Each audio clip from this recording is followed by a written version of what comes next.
दहेज लेने लगे लोग, कहते हैं कि लंगोटी से ज़्यादा कफन बिक रहे हैं, सरेआम दूल्हा दुल्हन बिक रहे हैं, सब कुछ बिकाऊ हो गया, कुछ भी खरीद लो। अच्छा दूल्हा चाहिए तो 10 पेटी लगानी पड़ेगी, अच्छा वर चाहिए कन्या के लिए तो और धन कमाना पड़ेगा। अब तो बेटी और बेटे दोनों बिक रहे हैं।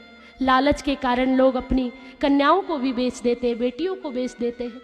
बेटों को जन्म से लेकर जितना पढ़ाई लिखाई में धन लगाए, पाई पाई सूत ब्याज सहित बेटी के पिता से लेना है।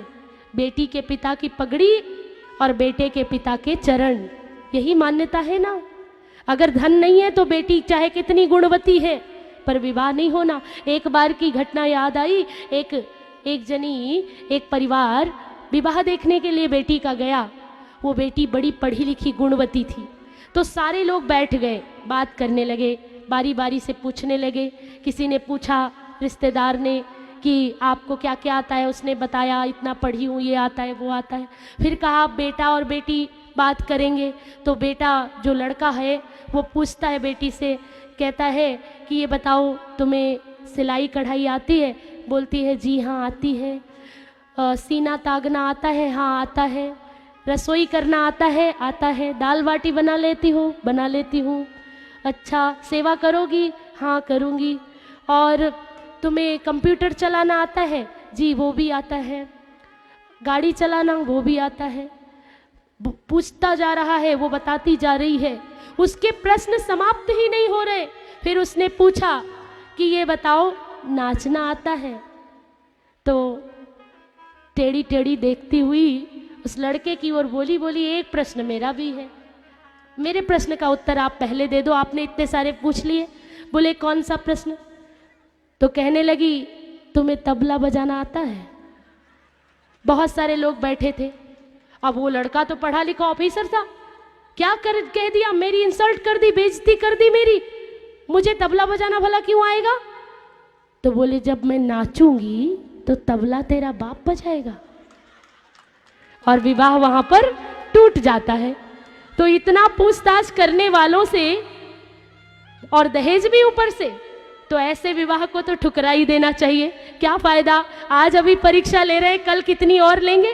तो बेटी नहीं, कोई वस्तु हो जैसे ठोंक बजा के उसको चला के कैसे चलती है, कैसे हंसती है, कैसे बोलती है। कभी अपने बेटे की तरफ भी निगाह उठा के देख लिया करो, उसके भी गुण अवगुण देख लिया करो। तो उसकी तुलना नहीं, बस बेटा होना काफ़ी है उसका शुरू से लेकर। तो इस सोच को बदलना होगा। हमें ना तो दहेज लेना है और ना दहेज देना है। बेटी से बड़ा धन जो पिता अपने हृदय के कलेजे को तुम्हें सौंप रहा है, उससे बड़ा धन कोई हो सकता है क्या?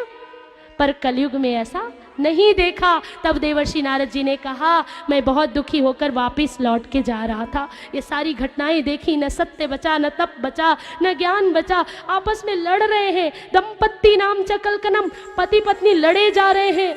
इतनी लड़ाई, एक पड़ोसी तो तंग हो गया। एक कॉलोनी में रोज लड़ाई होती, 11 से लेकर 1 बजे तक, रोज जोर जोर आवाजें आती, चिल्लाने की, रोने की। तो पड़ोसी सारे इकट्ठे होकर उस घर में गए, कहने लगे भैया क्यों लड़ते हो, समझौता कर लो, रोज लड़ते हो, हमारी नींद खराब होती है, सुबह ऑफिस भी जाना होता है। तो कहने लगे लड़ते हैं, बस ऐसे ही हो जाती है लड़ाई। तो क्यों लड़ते हो, कोई तो रीज़न, कोई तो कारण होगा। तो कहा हाँ है ना कारण, ये जो आई है ना, ये कहती है, हमारी जो वाइफ, हमारी पत्नी है ना, ये कहती है कि बेटे को डॉक्टर बनाऊंगी, क्योंकि इसके परिवार में सब डॉक्टर हैं। और जो मैं हूँ, मैं कहता हूँ मैं अपने बेटे को इंजीनियर बनाऊंगा। इतनी सी बात पे लड़ाई होती है। तो बोले रोज एक ही मुद्दे पे लड़ाई होती है? जी हाँ, इसी मुद्दे पे रोज लड़ाई होती। ये चाहती है मेरा बेटा डॉक्टर बने, मैं चाहता हूँ मेरा बेटा इंजीनियर बने। अब आप ही बताइए इसका समाधान क्या है, क्योंकि मेरे परिवार में सब इंजीनियर हैं, तो मैं चाहता हूँ मेरा बेटा एक अच्छा इंजीनियर बने। तो पड़ोसियों ने कहा, आपस में विचार विमर्श करके, झंवरगढ़ वालों की तरह बिना विचार के कोई काम नहीं करते।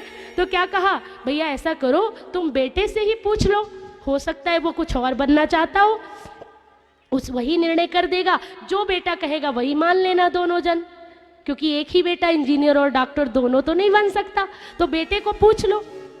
तो बोले कि बेटे से, हाँ बुलाओ ना, वही उसी बेटे से पूछ लो, बता देगा, जो निर्णय करेगा वही सब मान लेंगे।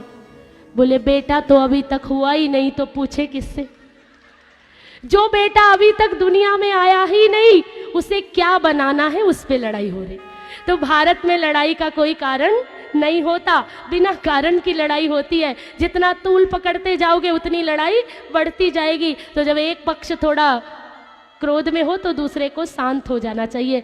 बहुत सारी माताएं मुझसे पूछती दीदी गुस्सा कैसे शांत होगा, गुस्सा बहुत आता है, बाकी तो सब ठीक है। तो मैं कहती हूँ जब गुस्सा आए ना, बहुत बढ़िया सूत्र है, याद रखना जहाँ भी कथा जो लोग सुन रहे हैं, जब भी गुस्सा आए सेल्फी लेने लगना, बहुत अच्छी फोटो आएगी, उसके बाद गुस्सा शांत हो जाएगा अपने आप। पहले मैं कहती थी कि दर्पण देख लेना, शीशे के सामने खड़े हो जाना, अपने आप धीरे धीरे आपकी मुखाकृति अपने आप बदल जाएगी और गुस्सा शांत हो जाएगा। तो जब अब क्रोध आए तो अपनी फोटो खींच लेना, उसके 2 मिनट में गुस्सा ना गायब हो जाए तो कहना आप कर सकते हो ये। और या फिर दौड़ के जाके दर्पण के सामने खड़े हो जाना, या एक ग्लास शीतल जल पी लेना, क्योंकि गुस्सा 1 मिनट का होता है। ये एक उद्गार है, कानों से कुछ अच्छा सुना तो बड़े फूल जाते हैं और कुछ बुरा गया तो क्रोध आता है।